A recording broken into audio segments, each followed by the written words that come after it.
Well, I don't know what's going on here. I got to remove something real quick. We've been live for 20 seconds and I got all this dead airspace. I am sorry for that. Don't know what's happening here. Having some issues with StreamYard and a couple of things here. So apologize for that. I don't know what's going on here. Let's just keep going. All right. So my name is Scott Stanfield, episode 81. And looks like we've had our first wires crossed with our guest. Jodie Hird is not shown up in the back office today. I haven't heard a word from her when it comes to sending the email links and all the things that we have to do. So we're going to move on. The show must go on. Episode 81, Modern Longevitarian. My name is Scott Stanfield. And what I'm going to do here is actually I'm going to try something new. So I'm going to post in the comments here the link. Okay, questions for me? We can bring you on the show, right? And put you on live. So if Jody shows up, we'll pick up the show there. I got all the notes of everything we talked about, but we're going to go as promised and talk about the placebo effect and or how to heal yourself, right? And that wasn't exactly what we're going to talk about. We were going to talk about how to heal yourself and how she healed herself. And if you saw the description, you saw some pretty crazy things that she went through. And then after 5.5 months, she was able to heal herself. Sorry, I'm clicking on, I'm just making sure we're live here on LinkedIn before I keep going. And if you, yep, we're live right there. And so got the hat on today. Got the lighting changed a little bit. Let me see if we turn that around a little bit. Okay. But if anybody is interested, click on the link and it'll show you in the back stage here in the green room. And then I can bring you on. You can ask me a question.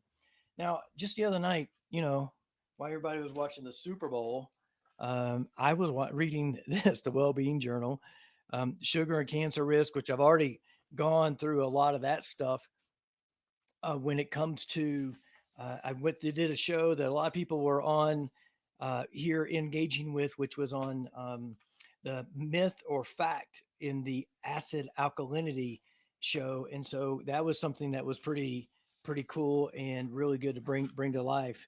And again, if you're on Spirituality Gone Wild, you'll see the link, my YouTube page. What I'll do is let me let me figure out how I can post this on my LinkedIn or just go to my YouTube page, search Modern Longevitarian on YouTube. There'll be a link in the comments that will take you to the backstage. So do that real quick if you want to come on the show, right? We're just going to have anybody on the show.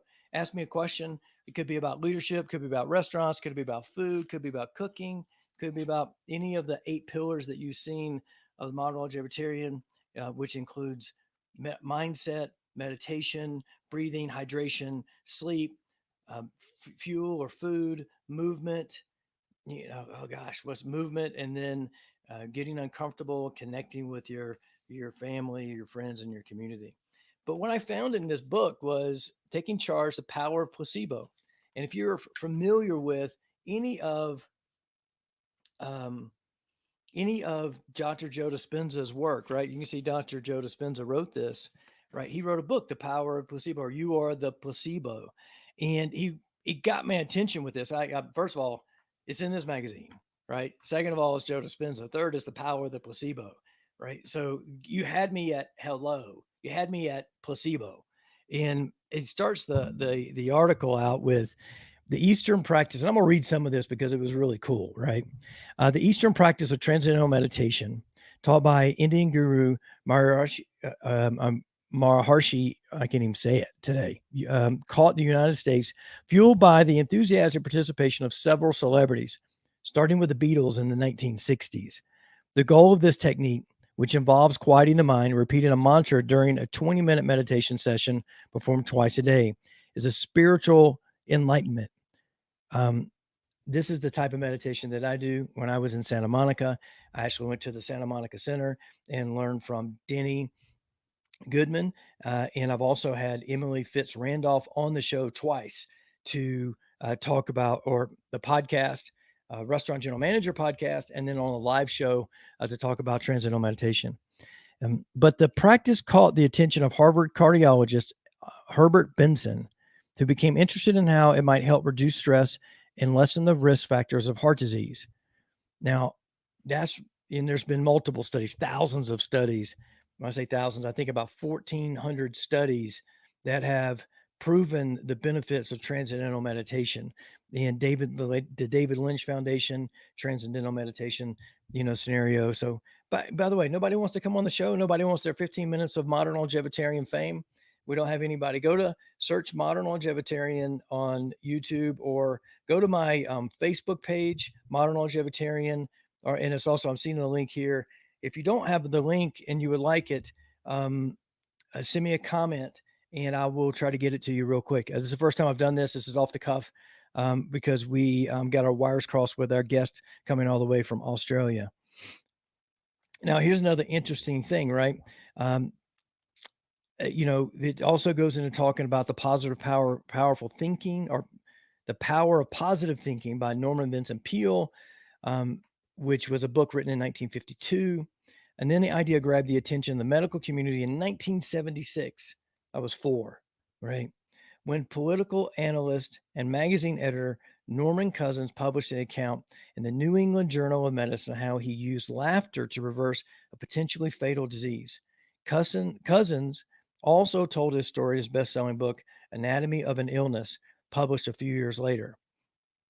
Cousins' doctor had diagnosed him with a degenerative disorder, a form of arthritis that causes a breakdown of collagen, the fibrous proteins that hold bodies and cells together.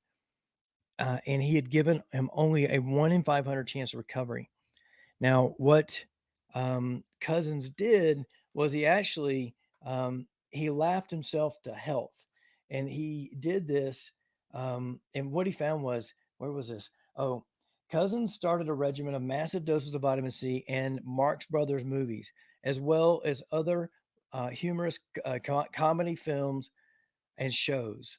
He found that 10 minutes of hearty laughter gave him 2 hours of pain-free sleep. Eventually, he made himself with a complete recovery. Cousins quite simply laughed himself to health. I thought that that was absolutely amazing, right? And this goes back to like what Henry Ford said, right? Whether you think you can or you can't, you're right, right? And so Cousins' shift of attitude changed his body chemistry, which altered the internal state, enabling him to program new genes in new ways. Now, this we could talk about genetic expression.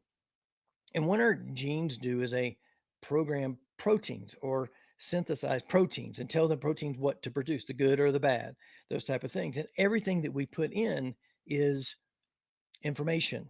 Food that we put in is information. Stress levels are information. The way we breathe is information. How much hydration we put in is information for our body.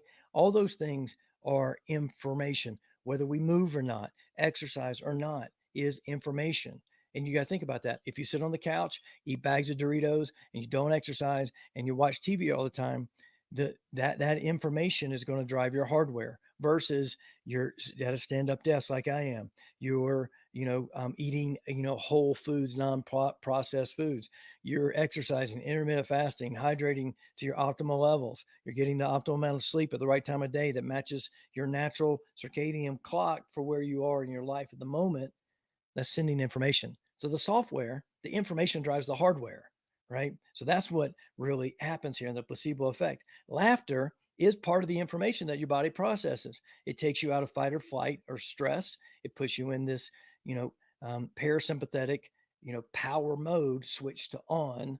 And what he just switched it on for 10 minutes. We got 2 hours of pain-free sleep, right? And that's how important pain-free sleep is. Now, here's another thing that was super interesting about this article, and then we'll get to going here. I guess again, I guess nobody can either find the link or don't want to come on the show and ask me a question. So, placebos outperform antidepressants. The profusion of new antidepressants that appeared around the late 80s and into the 90s would next ignite a controversy that would ultimately, although not immediately, increase respect for the power of placebos.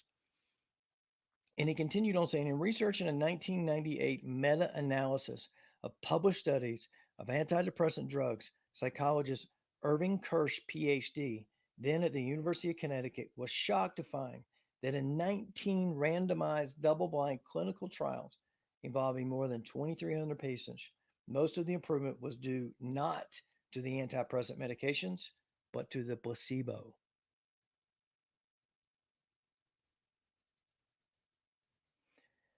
Kirsch then used the Freedom of Information Act to gain access to the data from the drug manufacturer's unpublished clinical trials, which by law had to be reported to the FDA, the Food and Drug Administration. Kirsch and his colleagues did a second meta analysis, this time of 35 clinical trials conducted for four of the six most widely prescribed antidepressants approved between 1987 and 1999.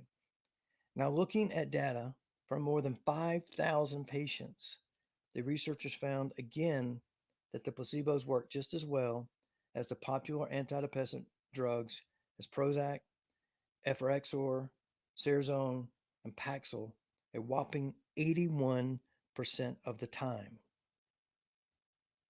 In most of the remaining cases where the drugs did perform better, the benefits was so small that it wasn't statistically significant. Only with severely depressed patients were the prescription drugs clearly better than the placebo. So if you think something's going to work, it's going to work. That's really what this is saying. You are the placebo. You have it inside of you. So if you were depressed, right, let's use that as an example, right? If you find a way, whether it's meditation or taking a sugar pill or drinking a glass of water, whatever you think is going to work is going to work, right? And because it worked better 81% of the time. Now this um, this study by Kirsch created, as it put, quite an uproar. Although many researchers seem quite willing to throw the placebo baby out with the bathwater, most of the fracas focused on the fact that these drugs weren't any better than the placebo. The patients in the trials did, in fact, get better on antidepressants. The drugs did work, but the patients taking placebos got better too. Instead of Kirsch's works as a proof that antidepressants failed, some researchers chose to see the glass as half full and pointed to the data as proof that placebos succeeded. After all the trials provided stunning proof that thinking that you can get better from depression, you can actually heal depression just as well as taking a drug. The people in the study who got better on placebos were actually making their own natural antidepressants, just as patients in the 70s who had their wisdom teeth out, their own natural painkillers. Wow, it's crazy. So this is pretty nuts, pretty crazy stuff, right? That you can be the placebo, you can heal yourself. And I don't know why our wires got crossed with Jodie. I'll work with her to get her on the show at another time. Coming from Australia and timing here in Mountain Time in Park City, Utah is a little difficult from time to time. And obviously, nobody had any questions for me. I must have, in the previous 80 shows, answered everybody's questions. So I'm going to wrap it up here, right? It's going to be time to roll the credits. Oh, by the way, I could put it up like this. I could put the link up like this. I don't know if this helps or not, right? And so I've got it in multiple places, right? Thanks for watching. My name is Scott Stanfield. Episode 81 seems to, I hope you learn something from this, that you are the placebo. You can go out and buy Joe Dispenza's book on that particular subject if you like, but I'm going to wrap it up right here. I've enjoyed the show so much and putting all these pieces together. It was only a matter of time before something like this would happen by accident. So again, my apologies. I will roll the credits. Oh, we got another comment that came in. All right, John. Joe Dispenza's book on the placebo is one of my favorite. Yes, it is an amazing one. John, would you like to come on the show? Right now, we can come on and just chat. I know you own a holistic health, company and all those things. Any interest? I'll wait. It's going to be a 10-second delay. Right. We've got it. Well, just you want to hear the weather report, right? Can't really see the weather because there's a wall behind me, right? But there's a window you can see on the little corner right there, that right there, right? That we're supposed to get here in the mountains about 12 inches of snow, right?